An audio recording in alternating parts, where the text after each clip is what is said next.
Okay. Set them with the microphone set up near where they are to the HF horns. The pink noise that's playing presently through the EQ that I've adjusted to get it almost flat. If I were to bypass the EQ, which is in bypass at the moment, and unbypass it so it's got the EQ applied, so the frequency response will look a little bit different, almost a bit flat.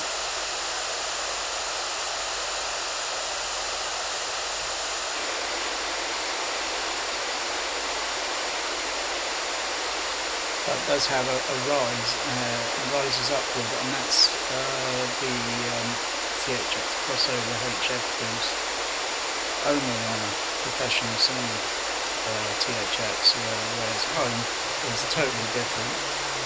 Hey, that's my cat on a little dispute behind me. Still need a little bit more refining, so I've still got to put in some PEQ filters because this sort of process takes days. Hey, can you stop it there? Can you stop it?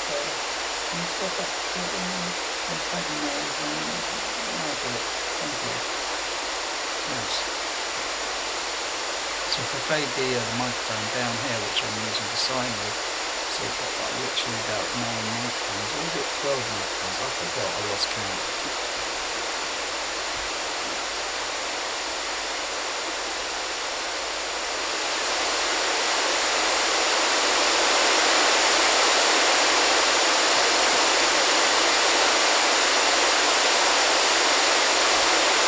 So that's the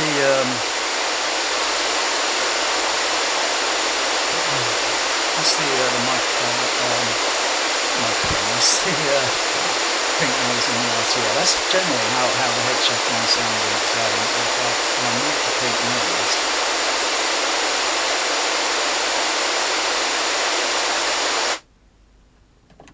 I might hear a bit of hiss, or the microphone will. It will detect depending on the gain level that I've got set on the microphone.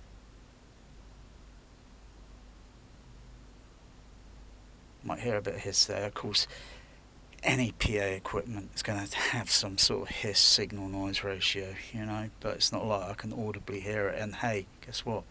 I've heard it all before, even in cinemas. Any sort of PA system.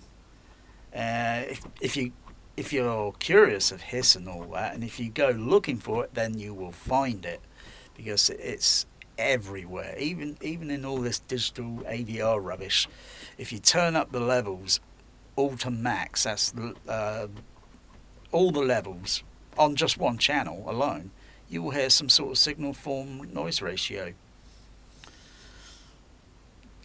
That's just the behaviour and the characteristics of electronics.